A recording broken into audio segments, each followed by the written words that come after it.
Tonight, I wouldn't even bring my grandkids down here, like this area partly.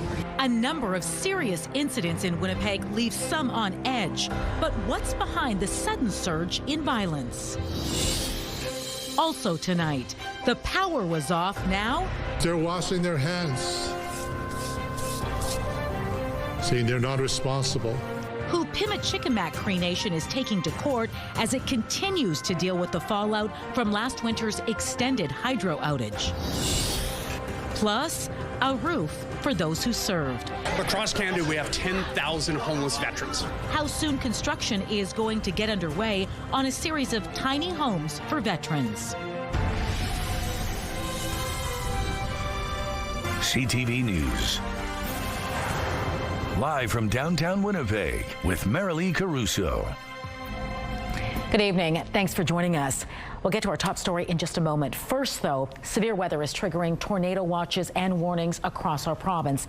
Let's bring in Colleen Brady right away. Colleen, what can you tell us that you're tracking? Well, we don't often see this, Marilee, but the more severe weather tonight is in northern Manitoba. You see, we have these thunderstorms crossing places like Dauphin further south, but it's in northern Manitoba where we have a tornado warning that continues tonight for a storm that's well to the northwest of Thompson. Thompson itself is under a tornado watch, as is Norway House, these areas in yellow, but it's this storm that we're focused on here. Now, without radar coverage in the north, I can't show you it, but I can show you where that storm is. It's near South Indian Lake. It is tracking to the east. Now, interestingly, under this tornado warning, Environment Canada says tornadoes associated with this alert are no longer expected in the air. Having said that, these storms still have the capacity to potentially produce a tornado. So if you are in these areas, this is still a very serious and potentially life-threatening situation. I'll have more on these storms as they develop coming up throughout the hour. All right, looking forward to it. Thanks, Colleen. Now to a string of violence that has left some Winnipeggers on edge tonight. 3 people have been attacked in the last 5 days, 2 in a span of just 24 hours. The most severe happened in front of Portage Place Mall yesterday afternoon, sending a woman to hospital with serious injuries. On Friday, a man in a wheelchair was stabbed in a random attack, and a Good Samaritan in South Osborne is also recovering from stab wounds after another attack last night. CTV's Jeff Keel has been following the string of violence for us and joins us now with the latest. Jeff, what happened to the Good Samaritan? Police say a man tried to help a woman he thought was overdosing. Then another man who knew the woman stabbed him. A woman was seriously injured in the entrance area of Portage Place Mall and taken to hospital. Police say the incident happened in the middle of the afternoon Tuesday. All I seen was a bunch of cops just pull up all of a sudden. Winnipeg police say an arrest was made. This is not the only violent act in recent days. I see a lot of troublemakers. I see a lot of bad stuff going on. Tuesday night, police say a 51-year-old man was stabbed in the upper body here at Osborne and Jubilee. He was offering help to a woman he believed was overdosing when a 31-year-old man who knew the woman stabbed the Good Samaritan. Police say officers seized 2 knives when they arrested the suspect.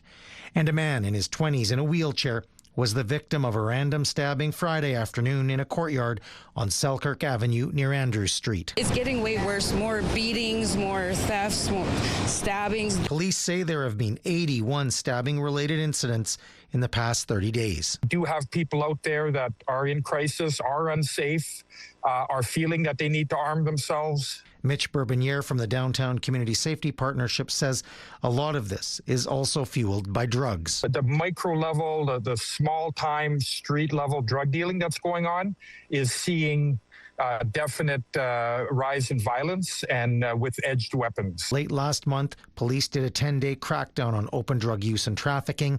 This week, the chief said there will be some form of follow-up operation. There's a place for enforcement and there's a place for harm reduction, and it's how do we do that together? On the stabbing at Osborne and Jubilee, police say the victim who was trying to offer help was taken to hospital in unstable condition. The woman he attempted to help was also taken to hospital. Jeff, are knife crimes on the rise? Maybe not. According to police, to the end of May, knife-related violent crimes were at 464. That trend seems similar to the near 1,200 last year, and that is down from a recent high of 1,600 plus in 2023. All right, thanks for this, Jeff. Manitoba's police watchdog is not recommending charges after 2 Winnipeg officers fired 16 shots at a stolen truck barreling towards them last spring. The dramatic incident on Home Street was captured on video from multiple angles and shared with CTV News at the time. The independent investigation unit found police positioned their vehicle so a stolen truck with a suspected impaired driver behind the wheel couldn't escape. That truck first backed into another vehicle and then drove towards the officers who fired their weapons. The truck then veered onto the boulevard before later crashing into a house and igniting a fireball. The IIU found the officers' actions were reasonable as they feared their lives were in danger. However, some witnesses criticized police for opening fire as children played nearby. At least one house was hit by gunfire, but ultimately no one was injured in the shooting. We're learning more tonight about the ongoing humanitarian crisis in Pimicikamak Cree Nation. Today, the remote community's leadership announced it's filed a proposed class action lawsuit saying a 110-hour power outage in December of 2025 caused widespread damage and displaced thousands of people. Standing by live to explain is CTV's Joseph Bernacki. So, Joseph, who is the First Nation naming in this lawsuit? Marilee, it's Manitoba Hydro, the province, and the federal government.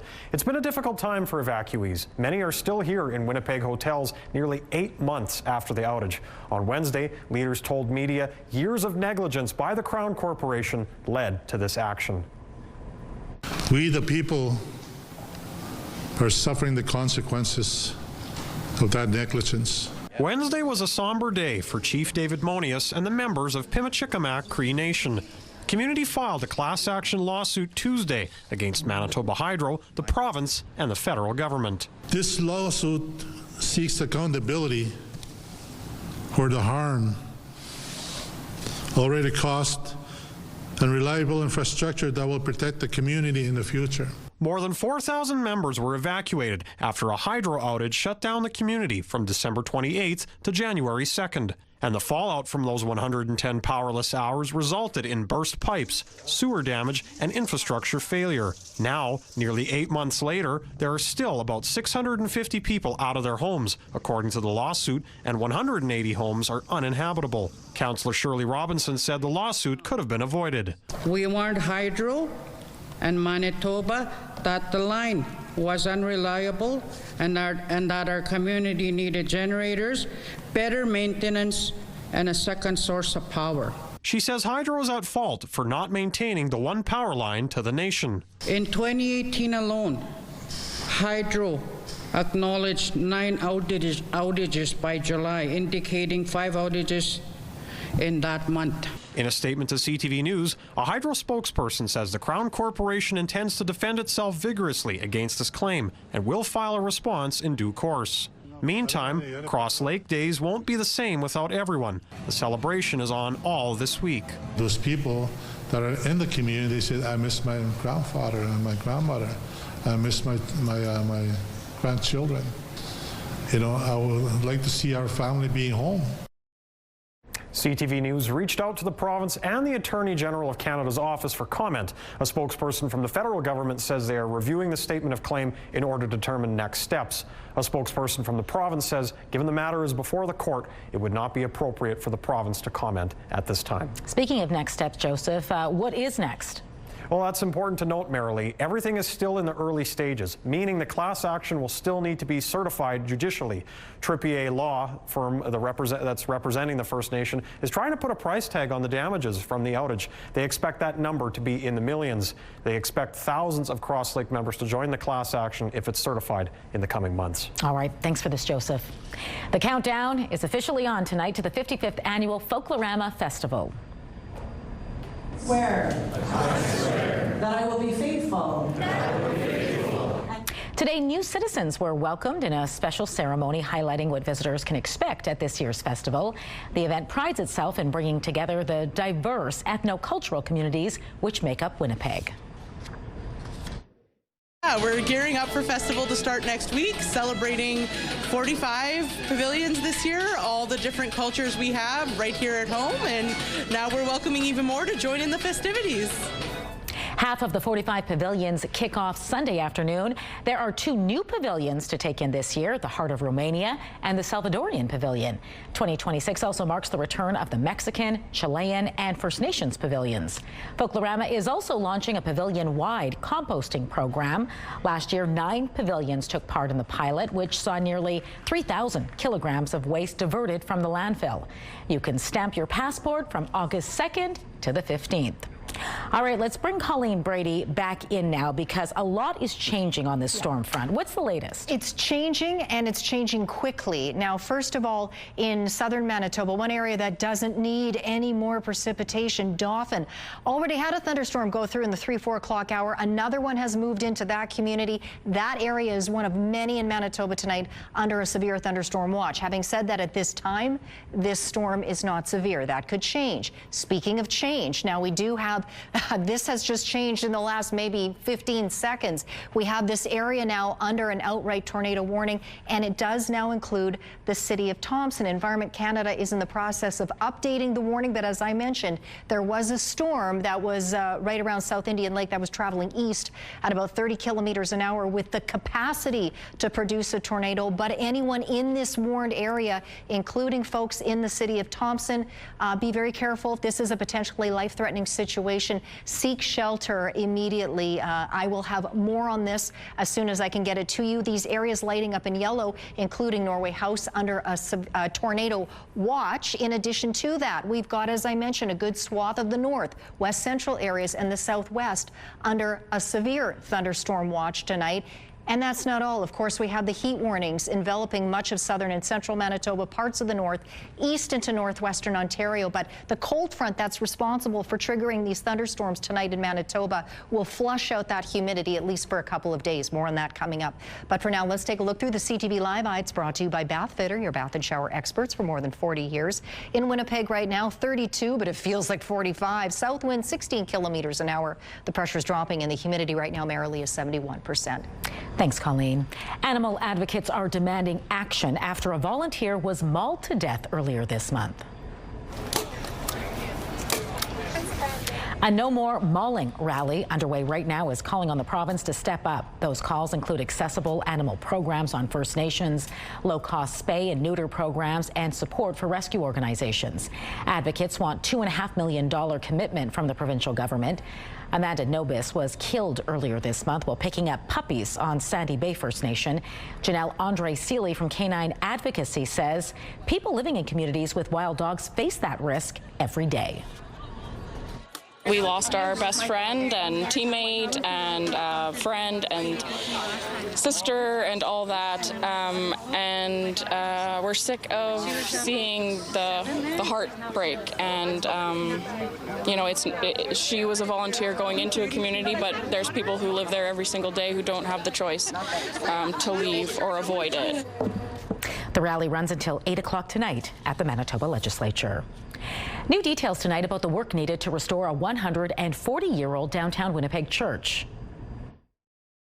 While it identified significant conservation needs, it also confirmed what we have long believed, that Holy Trinity is a place worth preserving, evolving, and investing in. The feasibility study, which launched in 2025 for Holy Trinity Anglican Church, concludes the building is fundamentally sound, but still requires significant stabilization and foundation repairs. The total planning cost estimate is $7.75 million, with $4.25 million for the foundation alone. But before that work can begin, the renewal project's managers want to know what the community members and others envision for the church's future. If I had to choose what the future of this site looks like, this building would remain. There's no question how the interior of worship exists today. It may change. On the parking lot, we have a lot of surface parking lots. I could see easily a multi-story residence. Options which could be considered also include selling the building and leasing it back to the parish.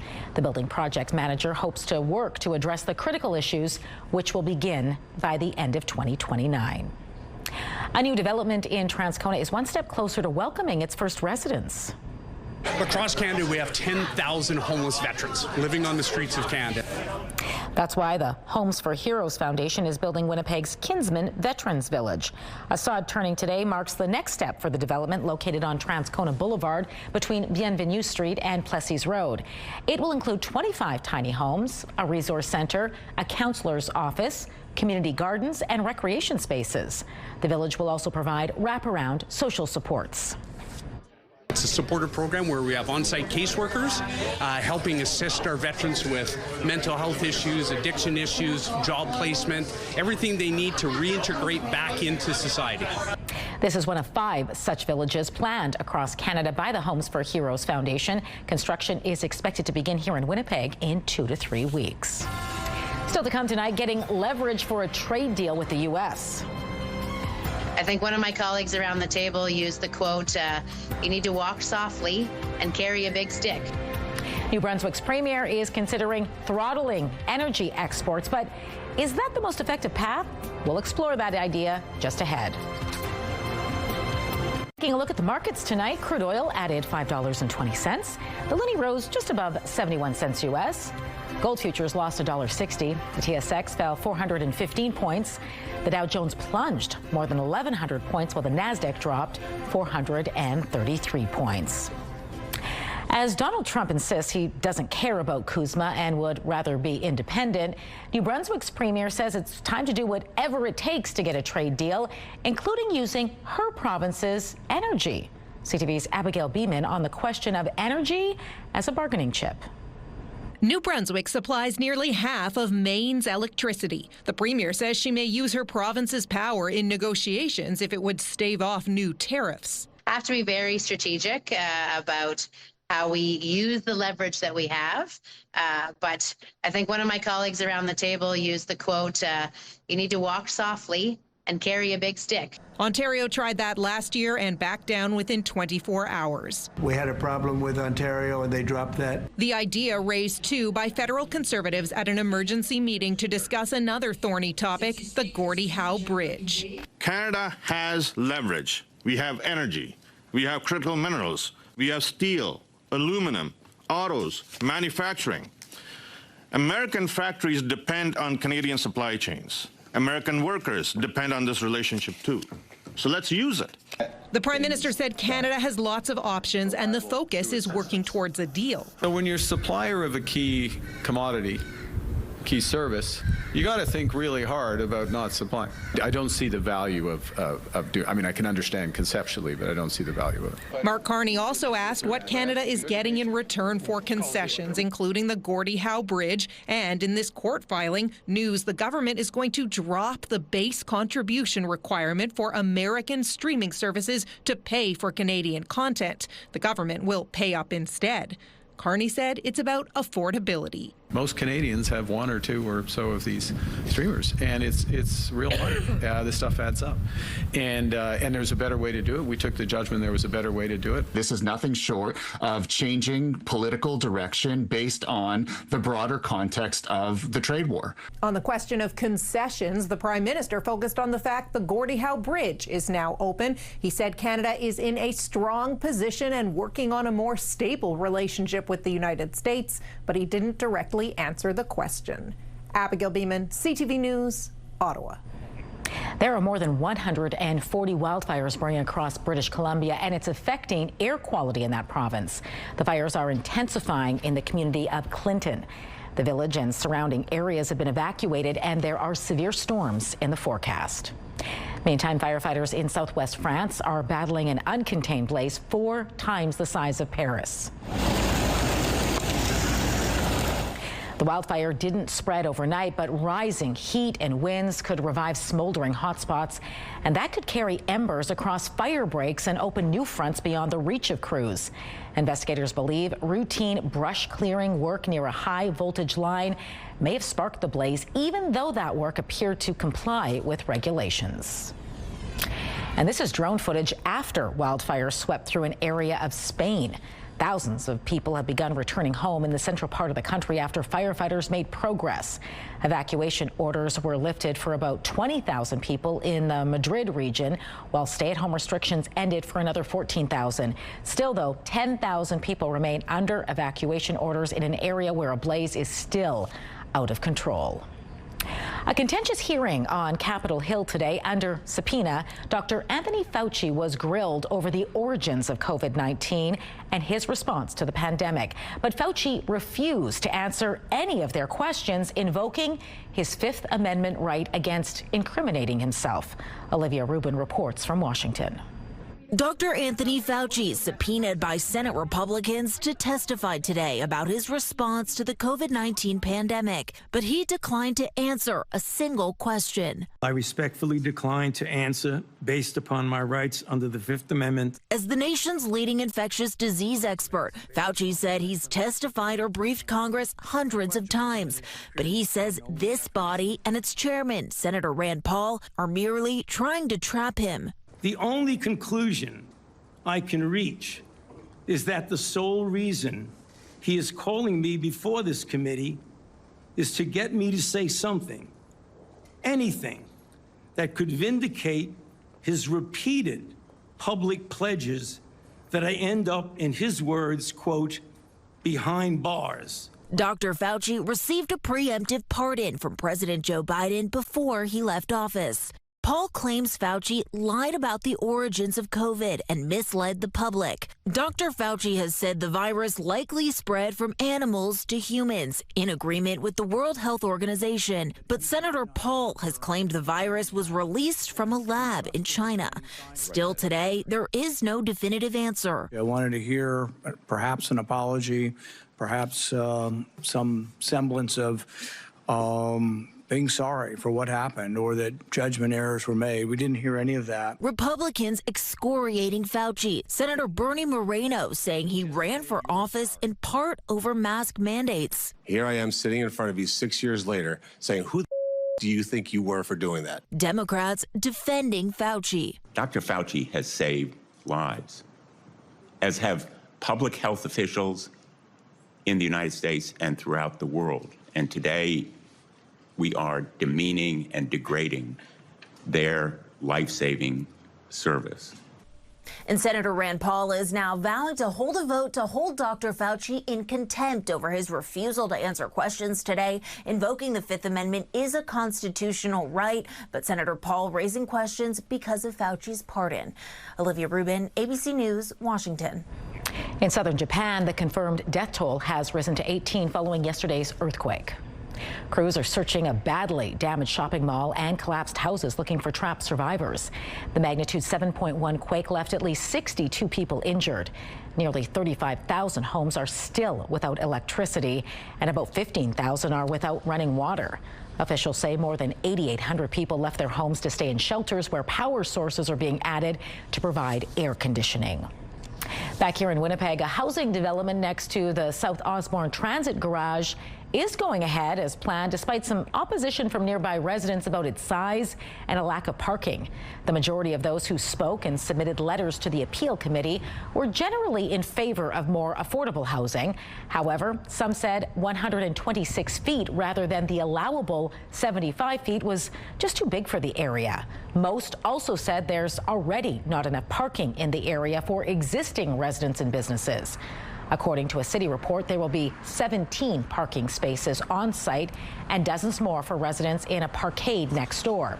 Councillor Cindy Gilroy explained why she is behind the plan. I think this is a well-thoughtful development. I know that there might be some challenges with parking, and hopefully Councillor Owens and I are working on trying to come up with some plans around that for the city. But however, I do think this is a thoughtful design. I do believe in this type of development, and I do believe this is the appropriate location for the development. Ultimately, the appeal was denied unanimously. It's a day folks in one Western Manitoba community have been waiting for. The province is putting up nearly $100,000 to restore the train station in Rivers. That station opened way back in 1917, I should say, and ended up being a massive boon for the community. It allowed for the creation of the Sakin Bicycle Factory. Officials say the funding will not only see the train station restored and new amenities for passengers, but it will also create a bicycle museum, a home for the Rivers and Area Community Foundation, and a new arts and culture space. It will also be part of a research project on the history of the Sakin bicycle story, a collaboration between researchers at the University of Winnipeg and their counterparts in Japan. And so over 50 years ago, a partnership was made with Canada, Japan, province of Manitoba, Riverdale Municipality, and so on to bring the Sakini Bicycle Factory to Rivers. And so this was huge at that time and still is. Researchers will also get a share of the money to study the redevelopment's progress and make recommendations for future projects in other parts of the province. I don't think anybody should be forgotten, ever. Piecing together the past, one man's mission to find the Icelandic history from old photographs and the people who lived it. As I mentioned, we'll get a break from the heat and humidity for a couple of days, but it will be back just in time for the long weekend. Friday, sunny 29 degrees. Over the weekend, sunshine Saturday, Sunday, 30 Saturday, 34 in the sun on Sunday, folks. Then Terry Fox Day, much more reasonable, 25 degrees. There is the possibility of showers, otherwise a mix of sun and cloud. Mix of sun and cloud and 25 on Tuesday. Have a news tip? When you see news happening, let CTV News Winnipeg know. Text your tips, pictures, and videos to 10400. That's 10400. Message and data rates may apply. A Manitoba man is on a mission to recover pieces of Manitoba's Icelandic history at risk of being forgotten. CTV's Danton Unger explains. Their faces preserved for more than a century, their names lost to time. I don't think anybody should be forgotten, ever. Blair Swanson with the Icelandic Roots organization leads the Unknown Photos Project. His goal to identify and name the Icelandic immigrants in these photos, some of which date back to the mid-1800s. Right now, these people on this board here, they're really nobody. So my hope is to turn them into somebody. Hundreds of photos like these have been sent to Icelandic Roots from families around Manitoba and the U.S. It's then up to Swanson to find out who these people were. Once you have their name, you expand and you try to tell a story about that person. A lot of Swanson's work actually happens on Facebook, where he posts these unknown photos, hoping someone might recognize them. Everybody likes looking at old photographs, and some people take it as a challenge to try to determine who those people are. Using tips from fellow internet sleuths and history buffs, Swanson works to confirm the identity using obituaries and census records, and then share what he's found with their families. Keep going and you keep going, and it's when you get a result, and yeah, it's pretty satisfying. Swanson says about 60 people in these photos have been identified so far, but there's still hundreds more waiting for their names to be returned. Just give them a life. Like, who are they? Swanson will be here in Gimli with his photographs on Monday during the Icelandic Festival of Manitoba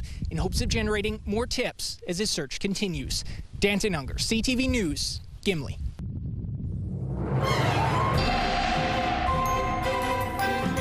CTV Skywatch weather brought to you by South Beach Casino and Resort. Visit southbeachcasino.ca. All right, Colleen Brady back now with another update on kind of a serious Skywatch weather forecast tonight. Yeah, particularly if you are in northern Manitoba tonight, we do still have a red warning for tornadoes in effect for areas including the city of Thompson. So let's head right up there. You can see still lighting up in red that area. Now outside where it's still lighting up in yellow, including Norway House, under a tornado watch. But of course it is this area closer to Thompson that we're keeping our eyes peeled on. Now Environment Canada says that this storm that could be capable of producing a tornado, well, it is capable of producing a tornado is northwest of Thompson. It's tracking east at about 30 kilometers an hour. And the threats include, in addition to a tornado, which is still possible, 90-kilometer-an-hour wind gusts, quarter-sized hail, and heavy rainfall. So still a very serious and potentially life-threatening situation. So if you are in that warned area, do seek shelter immediately, particularly if you start to see that very severe weather heading your way. Throughout the rest of the province tonight, there is still the capacity for severe weather, although some of these areas like Flin Flon and the Pas no longer under a severe thunderstorm watch. Those have begun to be knocked down, but areas further south and into the Interlake still under a severe thunderstorm watch, as is much of northern Manitoba tonight. Now, we also have Dauphin is one of a string of communities in the line of these storms that are moving through that area further south and crossing into the Interlake. So that storm is still occurring in the Dauphin area. It looks like it's missed Swan River. And then we have the heat warning for central southern Manitoba, parts of the north as well, and east into northwestern Ontario. Needed because overnight lows tonight will remain very warm. Having said that, the reason for all this severe weather tonight, or the potential for it, is a cold front. I say cold, and it's hard to fathom when temperatures are this warm, I know, but relatively speaking, this cold front is cooler than the much hotter humid air mass that it's slicing into, and it's firing off these storms. While also associated with that low will be more organized rain and thunderstorms that will continue to cross northern Manitoba tonight, including into Churchill. Meanwhile, down here in the south, there is the possibility later tonight of showers or thunderstorms, including here in Winnipeg. We could be dealing with overnight or nocturnal thunderstorms, which means we could be getting a pretty early wake-up call, whether we want that or not. Into Thursday morning we go, and at least the Futurecast has the rain to the south of the international border, but it still could track as far north as places like Winnipeg. We can't rule out showers or thunderstorms entirely in the morning or the early afternoon. Later on in the day, though, it looks like we should be in the clear in more ways than one as we get into Friday. Sunshine and a resumption of some pretty warm temperatures as well. Not that they'll cool off all that much tomorrow, really.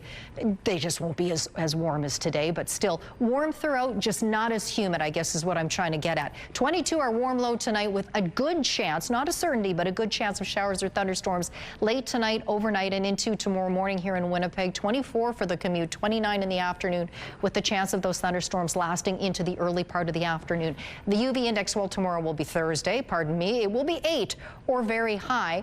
We will have a look at your full trip around the province with your full forecast for tonight and tomorrow morning coming up a little later on in the show. But for now, let's take a look at some weather photos. This first one takes us out to beautiful St. Andrews, a very prairie scene out there. That photo is from Darlene, a gorgeous shot. And this next one coming up, well, that takes us out to Lockport. And a look at those pelicans all hanging out there. That photo is from Cheryl.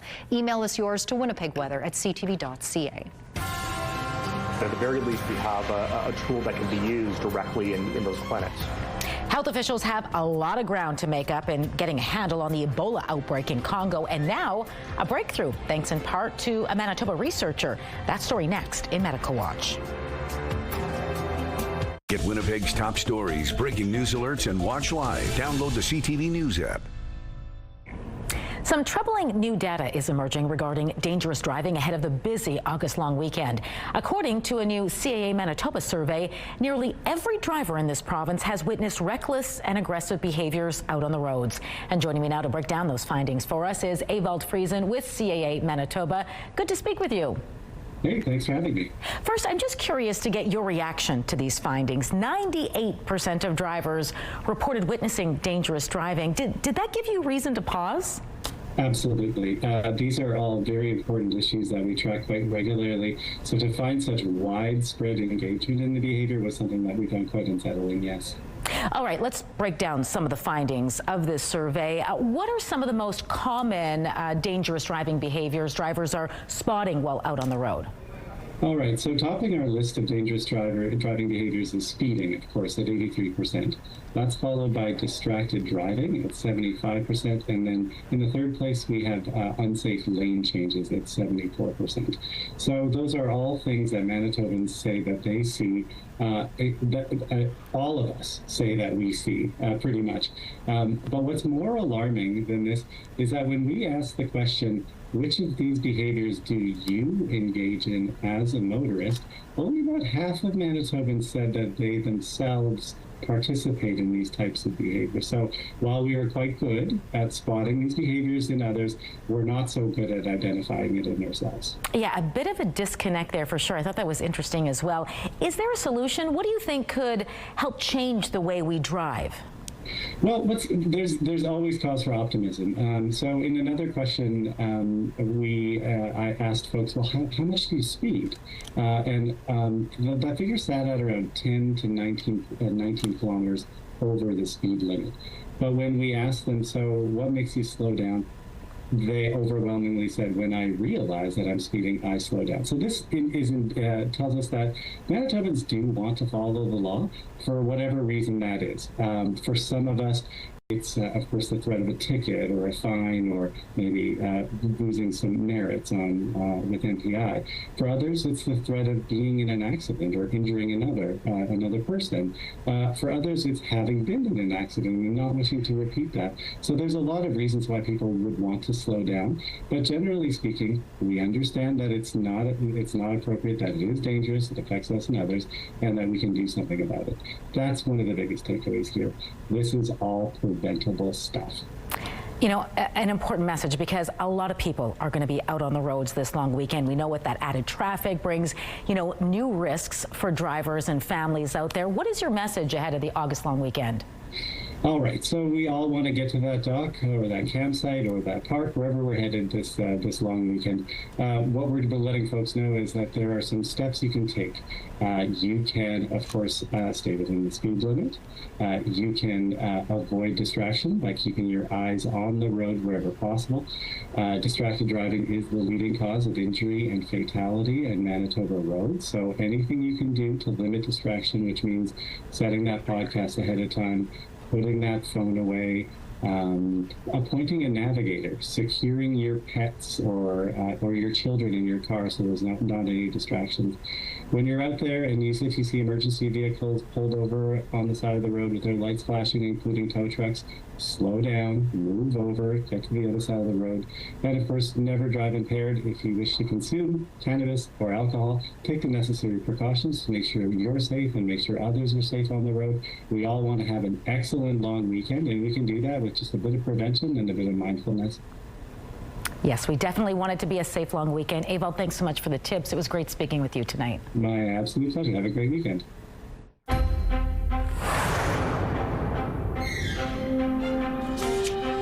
Johnson & Johnson says it will pay $5.5 billion U.S. to resolve tens of thousands of lawsuits alleging its baby powder and other talc products caused ovarian cancer. The company said the settlement covers about 69,000 cases. The plaintiffs' law firms confirmed the deal, saying it was a good resolution after a decade-long court battle. The deal must be accepted by 95% of the ovarian cancer claimants in state or federal court before it becomes final. J&J's vice president of litigation said the claims are meritless, but the company was willing to settle in order to get closure. The Ebola outbreak in eastern Congo has now reached 3,360 cases and is responsible for nearly 1,500 deaths. It's considered the fastest growing outbreak in history, and there is a Manitoba connection to the efforts to speed up diagnosis. One of the issues we have to appreciate at the very start of this outbreak, the tests that had been deployed to the area where we were seeing Bundibugyo virus, they were not actually specific for that particular species of Ebola virus.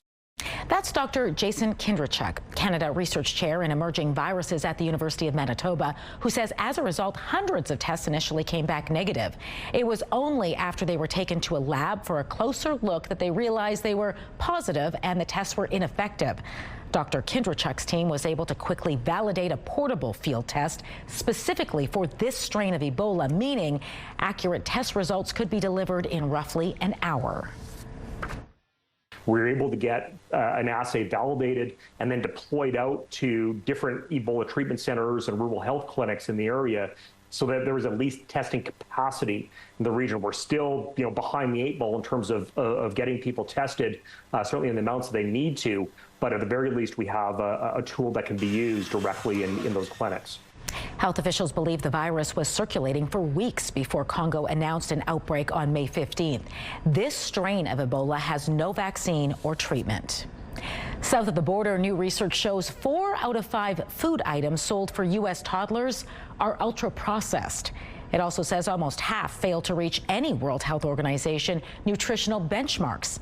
The WHO has a nutrient and promotion profile model for children between 6 and 36 months of age.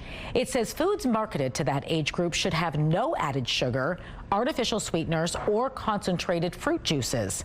It also recommends limiting saturated fats and sodium.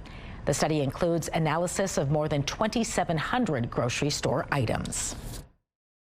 Medical Watch is brought to you by Manukin Koster Denture Clinic. I wanted to make something around generational love, and I wanted to honor my parents and mentors. And now he can after winning this year's film pitch competition at the Gimli International Film Festival. His winning idea and when you can see it for yourself next in Spotlight.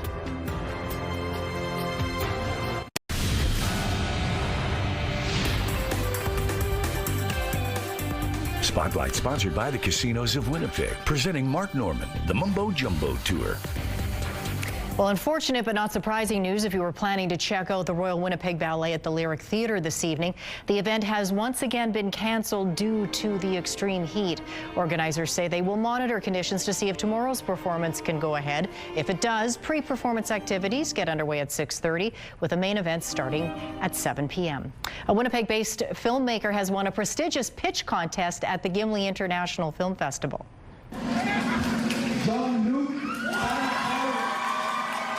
John Luke is the winner of the RBC $15,000 Emerging Filmmaker Pitch Competition.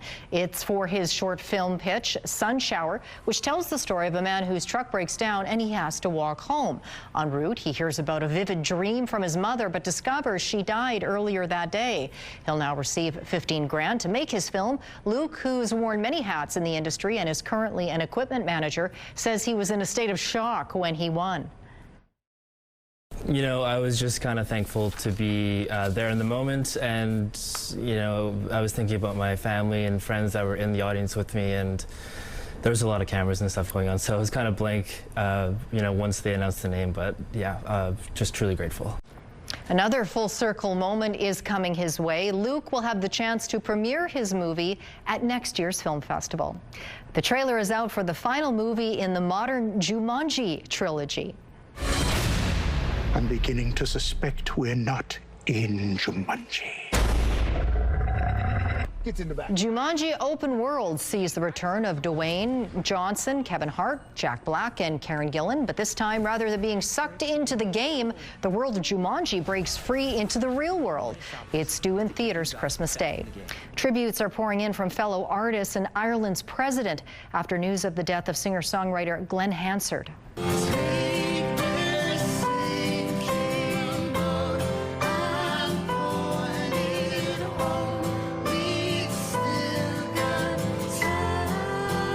Hansard was best known for starring in the 2007 movie Once and winning Best Original Song at the Oscars for his song Falling Slowly. His management company says he died in a motorcycle crash on the outskirts of Dublin this morning. He was just 56. Kick off your primetime lineup tonight with MasterChef at 7. The Rainmaker is at 8. And The Borderline wraps things up at 9. It's all right here tonight on CTV. In the morning, she shook Gretel awake. Don't just lie there, you little thing. Don't let the name fool you. There is nothing evil happening at this witch's hut. We'll tell you what enchanting family-friendly event is actually taking over that scenic space at Kildonan Park next. Women's clothing provided by RW & Company. Salon services provided by S&T Spa Salon. Well, Environment Canada still says that tornado-warned storm is passing to the northwest of Thompson, moving east at 30 kilometers an hour. So that region, including the city of Thompson, remains under that tornado warning. Churchill and Gillam also potentially seeing showers or thunderstorms tonight. Best chance of showers in the region tomorrow is in Churchill. In the northwest tonight, clear over the Paw, down to 16 there. Showers likely in Lynn Lake tonight. Sunny around the Paw and Flin Flon tomorrow. In the southwest tonight, there's a good chance of showers moving in there, down to 18 overnight in In Brandon, 27 there tomorrow under a mix of sun and cloud. Winnipeg in the southeast, we could well get showers or thunderstorms overnight and into tomorrow morning. Temperatures in the upper 20s, and in northwestern Ontario, partly cloudy. Warm in Kenora, 20 overnight. Showers or thunderstorms are possible there tomorrow. Thanks, Colleen. Well, it was a fairy tale day at Kildonan Park. His son he called Hansel, and his daughter he called Gretel. The German-Canadian Congress is hosting a series of free German fairy tale readings at the park's beloved Witch's Hut, originally built in the 1950s and relocated to the park in the 70s. The building was inspired by fairy tales collected by the Brothers Grimm. The family-friendly event is intended to provide visitors a chance to enjoy a classic story in a whimsical setting. I think it definitely brings it to life. I mean, as you can see, the Witch's Hut is just a gorgeous architecture in general. And then we've got the beautiful garden, and being in the middle of a park here does feel like you're in a forest. We've got the beautiful, sun hitting the plants, and it feels magical. It brings the fairy tale to life. Now, if you missed today's reading, don't fret. The series is back on Wednesday, August 12th from 10 a.m. to noon, and it finishes off on the 26th at the very same time.